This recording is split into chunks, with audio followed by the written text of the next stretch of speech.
In Walvisbaai kan je een bootexcursie doen door de baai.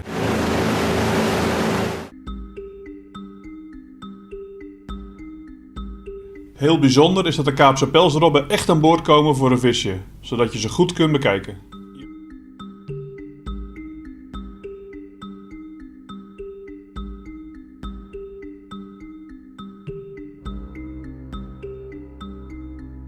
Je mag ze aaien, maar dan niet hun snorharen aanraken, omdat die super gevoelig zijn.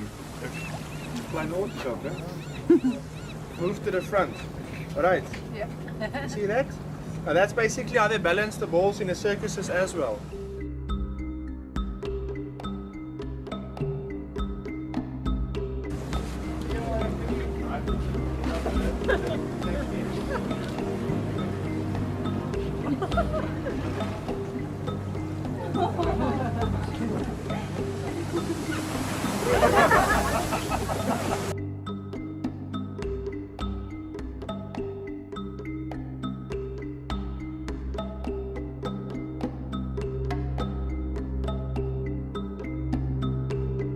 Bij Pelican Point Vuurtoren rusten duizenden Kaapse pelsrobben uit.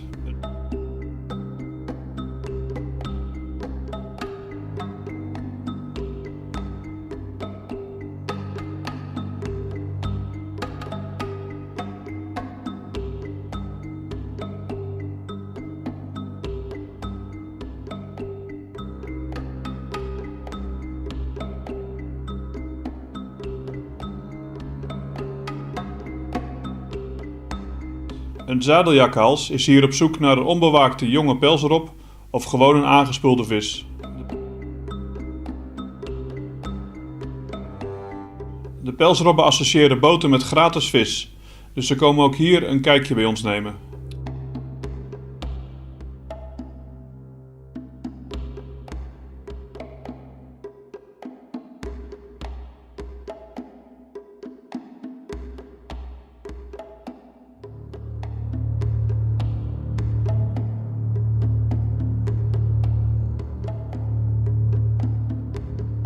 De zeldzame Haviside-dolfijn komt alleen voor aan de westkust van Zuid-Afrika en hier in Namibië.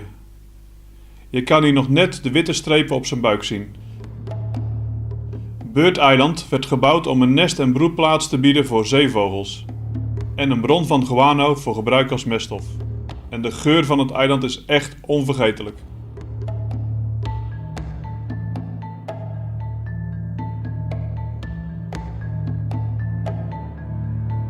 Tuimelaars komen over de hele wereld voor, maar het is nog steeds een magisch moment als je ze mag aanschouwen.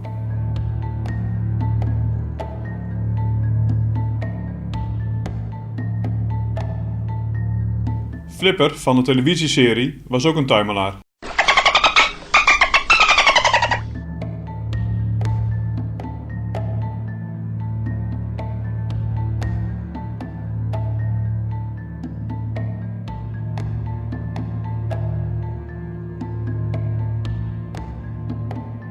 Dolfijnen hebben een mondhoek zo staan dat het net lijkt alsof ze altijd lachen.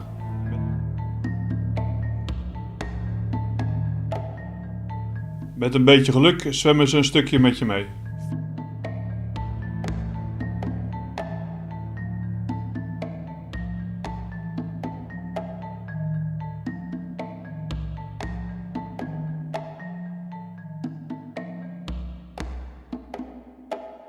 Een dolfijn zwemt voor de boeg van een boot als een surfer, waardoor hij grote afstanden kan afleggen zonder dat hij zoveel werk hoeft te doen.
Ben je enthousiast geworden na het bekijken van deze video?